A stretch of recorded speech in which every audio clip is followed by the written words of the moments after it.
In the heart of 17th century Bohemia, a land steeped in mystery, one man transformed his humble inn, from a sanctuary of rest into a terrifying house of horrors. Prokop Chocholousek, an unassuming and seemingly ordinary innkeeper, became one of history's earliest documented serial killers, a truly sinister figure. His crimes, meticulously recorded by the legal authorities of the Holy Roman Empire, offer a rare glimpse into the dark side of early modern Europe and its underbelly. Chocholousek preyed on unsuspecting travelers, exploiting the trust between host and guest with chilling efficiency and cold calculation. Today, we uncover 5 key facts about his life, his heinous crimes, and the brutal justice that finally brought an end to his dark and bloody reign. In a world where travel was perilous, fraught with dangers both natural and human, the simple act of journeying from one place to another was an undertaking filled with uncertainty. The roads were often little more than rough tracks, winding through dense forests and over treacherous mountains. Inns were not merely places to rest, they were lifelines for weary travelers, beacons of hope in a landscape of hardship. These establishments offered respite, a warm meal, and perhaps most importantly, a sense of security against the unknown terrors lurking outside their walls. Chocholousek's inn, nestled in the heart of Bohemia, looked like any other, a seemingly ordinary haven for those seeking shelter. Its weathered wooden facade and welcoming glow promised comfort and safety. Welcoming, with its open doors and the promise of a warm fire. The sounds of laughter and clinking tankards often spilled out into the night, creating an atmosphere of camaraderie and cheer. Safe and ordinary, a place where travelers could relax and let their guard down, believing they were among friends. Little did they know, this facade concealed a dark secret, a sinister plot orchestrated by the very man entrusted with their well-being. But behind this facade of hospitality and warmth, a chilling game was being played. He watched his guests with a calculating gaze, his eyes scanning for signs of vulnerability and wealth. Each new arrival was assessed, not as a customer, but as a potential target. Selecting victims based on their wealth, carefully noting who carried heavy purses or wore expensive jewelry. He preyed on those who seemed to have the most to lose, and isolation, favoring those traveling alone or in small groups, far from their homes and support networks. The further they were from help, the easier they were to exploit. The trust travelers placed in their host, believing in the sanctity of the inn as a safe haven, became his deadliest weapon, a tool he wielded with ruthless efficiency. He exploited their vulnerability, turning their expectations of safety into a fatal flaw. Disappearances were easily blamed on the dangers of the road, the perils of the wilderness, and the unpredictable nature of travel in those times, allowing him to operate in plain sight, shielded by the very assumptions that kept his victims vulnerable. He was a wolf in sheep's clothing, hiding his true nature behind a mask of normalcy. The inn's isolation, far from the prying eyes of authorities and the watchful gaze of neighbors, and slow communication between towns where news traveled at the pace of a horse-drawn cart, gave him ample time to cover his tracks, to dispose of evidence and erase any trace of his heinous crimes. He mingled with his victims, engaging them in conversation, learning their stories, and gaining their confidence, serving them food and drink with a smile, offering them the illusion of comfort and security. All while meticulously planning their demise, calculating the precise moment to strike and ensuring his own escape. Chocholousek's method was cold and calculated, a carefully orchestrated dance of deception and violence. He targeted those whose absence would go unnoticed, the forgotten souls who wouldn't be missed or searched for. His business provided a steady stream of victims, a constant flow of unsuspecting travelers seeking shelter and sustenance, and his respectability shielded him from suspicion, allowing him to continue his reign of terror unchecked. He was seen as a pillar of the community, a trusted figure who would never be suspected of such heinous acts. The very architecture of the inn, with its winding corridors and hidden rooms, became part of his trap, a labyrinthine structure designed to conceal his dark deeds. Over time, fear spread among travelers, whispers of disappearances and strange occurrences casting a shadow over the region, and the local community grew wary of isolated inns, their trust eroded by the growing sense of unease. Chocholousek's betrayal of trust, his violation of the sacred bond between host and guest, poisoned the reputation of innkeepers across the region, casting a long shadow of suspicion over the entire industry. He turned a symbol of safety, a beacon of hope for weary travelers, into a deadly snare, a place where trust was betrayed and innocence was lost. Over 7 years, Chocholousek is believed to have murdered at least 30 travelers. His victims, merchants, journeymen, even fellow innkeepers, were chosen for their vulnerability. Each disappearance chipped away at the sense of safety on Bohemia's roads. Whispers of missing travelers spread, and fear gripped the region. The authorities, hampered by poor communication and limited resources, struggled to connect the cases. Only when the number of missing reached a critical mass did suspicion focus on Chocholausek's inn. Families compared notes, realizing their loved ones vanished along the same route. The pattern of disappearances became undeniable. Chocholousek's crimes were not a brief outburst, but a sustained campaign of murder. His cunning and planning allowed him to evade detection for years. The official count may be 30, but the true toll could be higher. Many victims likely went unrecorded. Ultimately, the mounting evidence led investigators to his door. After each murder, Chocholousek faced a chillingly practical problem.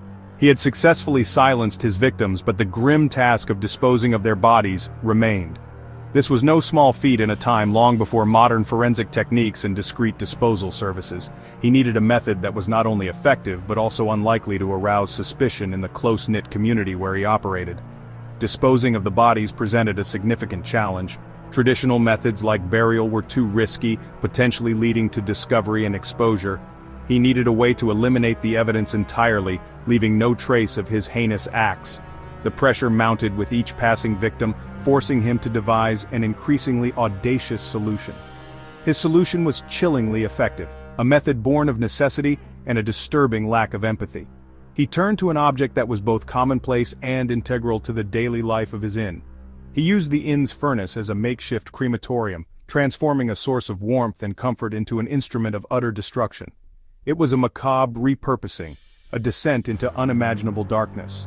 The furnace, meant for warmth and baking, a place where bread was made and families gathered, now served a far more sinister purpose. Its original function provided the perfect cover for his gruesome activities. It became the tool that erased all evidence, consuming not only flesh and bone but also any hope of justice for his victims. The intense heat obliterated any trace of their existence, leaving behind only ashes and unanswered questions. Burning the bodies at night under the cloak of darkness, he ensured that his activities remained hidden from prying eyes. The smoke rising from the chimney became a silent testament to his crimes, a dark signal against the night sky. He systematically destroyed identifying features, reducing each victim to an unrecognizable state. Teeth, bones, anything that could potentially reveal their identity was consumed by the relentless flames, and left only ash, a grim testament to his efficiency and a haunting reminder of the lives he had extinguished. These ashes were the final, horrifying product of his calculated cruelty. In an era without forensic science, where the tools of investigation were rudimentary at best, his method was particularly effective. The absence of sophisticated techniques meant that identifying remains was a near impossible task. This method made it nearly impossible to prove murder without a body, effectively granting him impunity for his heinous crimes. The legal system of the time was simply not equipped to deal with such a meticulously concealed form of violence. The furnace's constant use masked his activities, blending the scent of burning with the everyday smells of the inn. The regular stoking of the fire provided a plausible explanation for the smoke and heat. And the smell could be explained away as part of the normal operations of the inn, further concealing his dark secret. The aroma of baking bread and roasting meats mingled with the acrid scent of burning, creating a deceptive veil. This systematic destruction of evidence, carried out with chilling precision, allowed him to operate with impunity for an extended period. Each step was carefully calculated to minimize the risk of detection, allowed him to continue killing undetected, preying on unsuspecting travelers who sought shelter within his inn's walls. He moved through the shadows, a predator lurking in plain sight. Each victim was reduced to nothing, their physical form utterly annihilated, leaving no tangible proof of their existence. The furnace became a void, swallowing lives and erasing identities. Their existence erased as efficiently as their lives were taken, a horrifying testament to the power of his method and the depths of his depravity. They vanished without a trace, their stories silenced forever. The psychological detachment required for such acts is staggering, a chilling glimpse into the mind of a killer capable of compartmentalizing his actions and suppressing any semblance of remorse. Eventually, the sheer volume of fuel required to maintain the furnace's constant operation began to raise eyebrows. The excessive consumption of wood and coal became a subtle but noticeable anomaly, or stray bone fragments, missed in the meticulous cleaning process, began to surface in the ashes, hinting at the true nature of the furnace's purpose. These small, overlooked details would ultimately prove to be his undoing, arouse suspicion among the local townsfolk and eventually the authorities. Whispers turned into inquiries and casual observations transformed into focused investigations.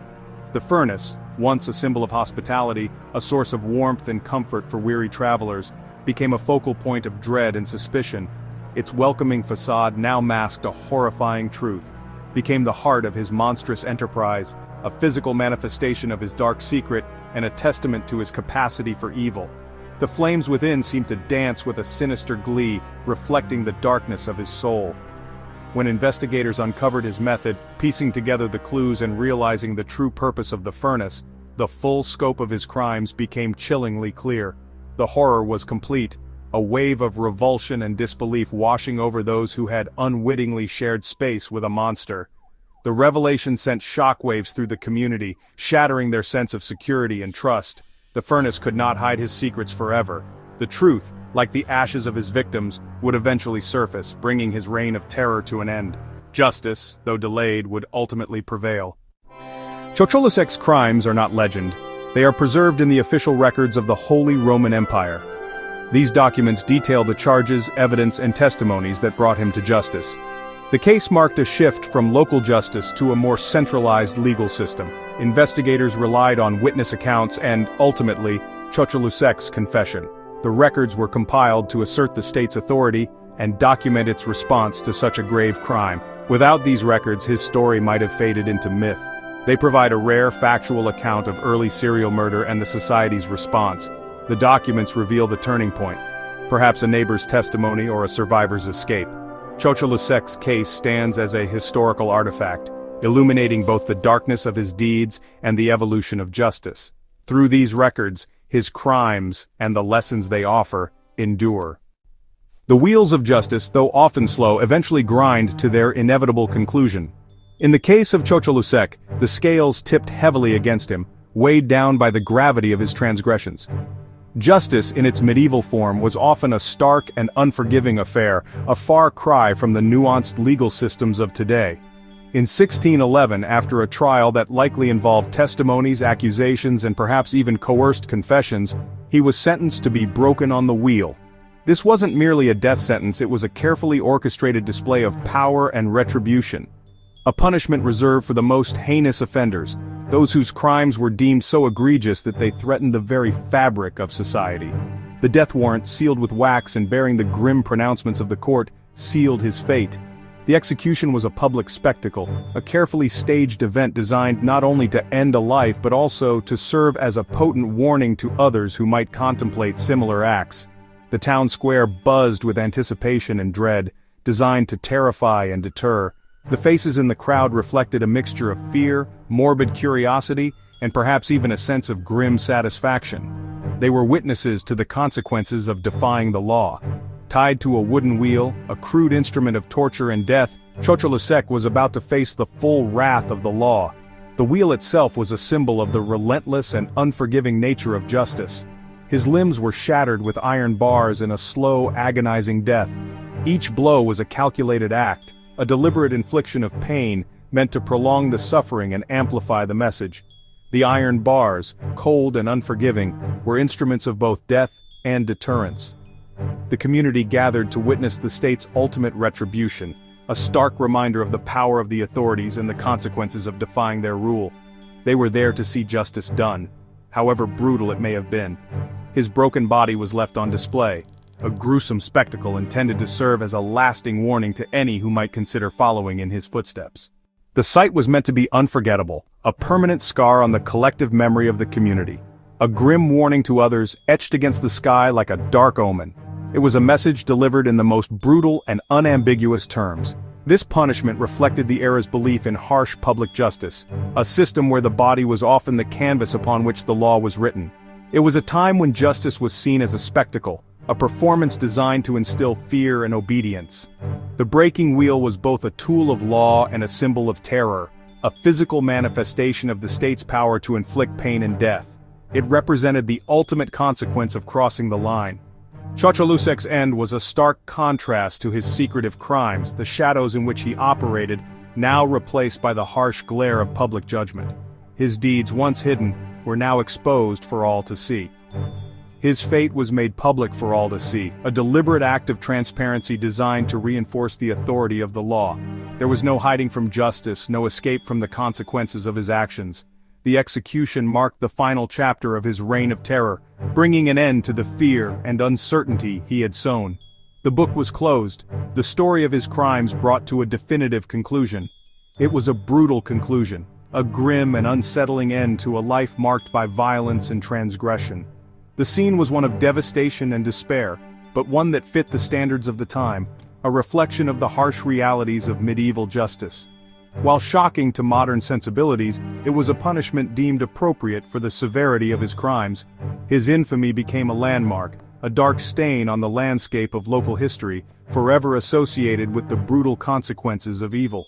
His name would be whispered in hushed tones for generations to come, a reminder of the price of such evil, a chilling testament to the enduring power of justice, however harsh its methods may have been.